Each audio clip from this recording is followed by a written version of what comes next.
fellow Canadians, and with Natalia's help, they're ready to win over the rest of the world.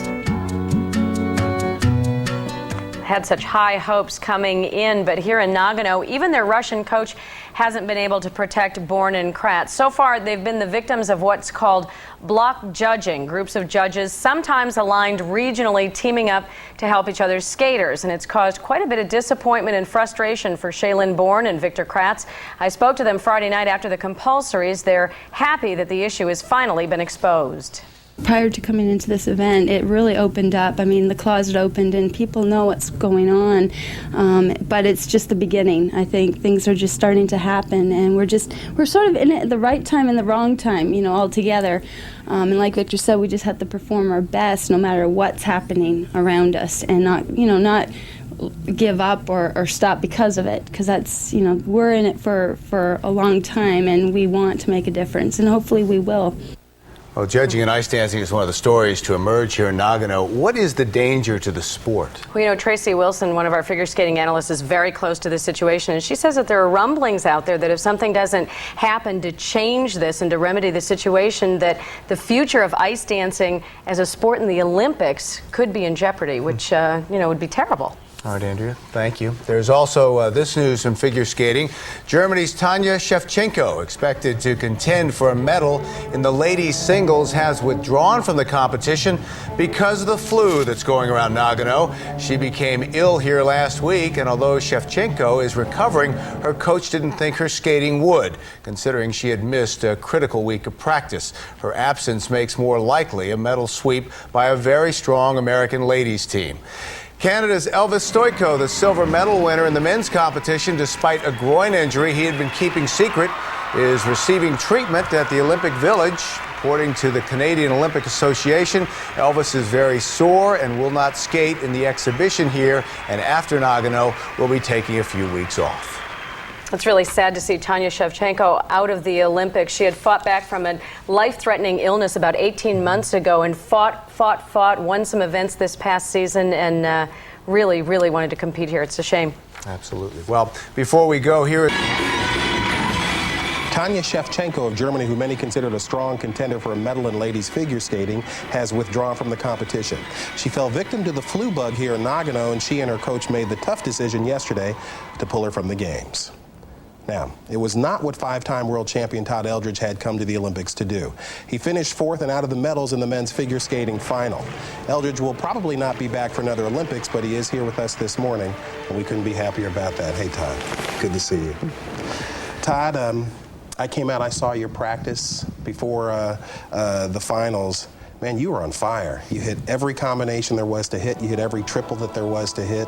I remember when we were done, somebody from skating said, you just saw yourself an Olympic gold medal performance this morning. What happened Saturday night? Well, you know, I just didn't feel good. You know, I got into the building and warmed up, and I didn't feel too bad, but when I stepped on the ice for my performance, things just didn't feel right, and as anybody knows in sports, that happens sometimes. When you were backstage and about to go on, what was going through your mind?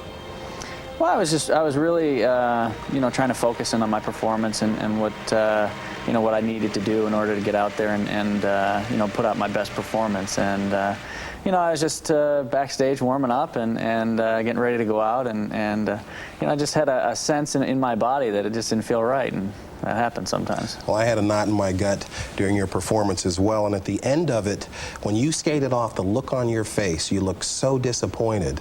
Take me inside your mind then. What were you thinking about?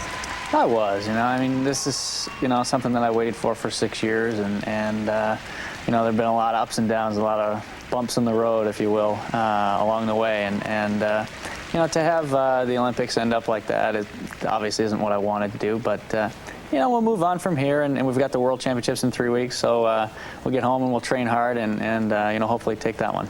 Well, it was after your performance, I was outside about to get on the bus outside of White Ring, and I saw Tara Lipinski's mother, and she had a look of anguish on her face as well, and she said Tara was so upset. She was so upset at your performance, at what happened. Have you spoken to Tara since then? Yeah, I have. You know, and I told her that, you know, not to worry about me. I think I'll be okay. You know, and you know, I told her to really concern herself with what she has to do here. You know, she's got her own dreams of winning the Olympics, and you know, that's where all her focus needs to be right now. And she's had great practices since then, so I think she's focused and she's ready to go. She's got that fire in her eyes? I think so. Well, Todd, no mean feat. 5-time U.S. national champion, a world champion. Those are major accomplishments. Is this your last Olympic performance? Well, I don't know yet. You know, we're not going to make any decisions as of right now, but you know, there are things that are kind of up in the air as far as new things going on in the sport that I'm just kind of hearing about now. So we'll see, you know, what happens over the next few months and take it as we go. So what happens next? What happens in the hours, in the days, as opposed to the months and the years? Well, actually, all my energy right now kind of goes towards the ladies. You know, I want to cheer them on and hope that you know, they all go out and skate their best, and you know, maybe we could have a 1-2-3 sweep. So that'd be kind of cool to see. Now, in the future, do you hear the lure of professional skating calling you, Todd? Do you hear it calling you? Oh, it's out there somewhere, you know, and it's calling, but you know, it's something that, you know, in our sport now, there are a lot of new opportunities and new competitions that say you've got open competitions where you've got pros and amateurs, and you can do those competitions, and there isn't the pressure now, you know, to have to turn professional to you know, cash in and make some money. You can remain eligible and still you know, make a pretty darn good living. Well, Todd Eldredge, you are a champion. You're a stand-up guy for coming here and talking to us as well. Really appreciate it, and all the best to you. Thanks. Thank you. Jane? We want to send you out to White Ring for the ice dancing competition. Vern Lundquist and Tracy Wilson were there for the original dance. Night 2 of the ice dance competition. Tonight, the original dance. A 2-minute program skated in these Olympics to rock and roll. The current standings, and they are controversial, and we will address that as this night continues. The reigning Olympic gold medalists Pasha Grishuk and Yevgeny Platov are in first after the compulsory dances, despite mistakes, followed by the current world silver medalist Angelika Krylova and Oleg Ovsyannikov. The French team of Marina Anasina and Gwendal Pesara is third, a small surprise. The Russian team of Irina Lobacheva and Ilya Averbukh is fourth. They were expected to be lower, but they're tied with the Canadian team of Shae, Lynn, Bourne, and Victor Kraatz, who were expected to be higher. Barbara Fusar-Poli and Maurizio Margalio of Italy are sixth, and the American national champions Elizabeth Punselin and Jared Swallow are seventh.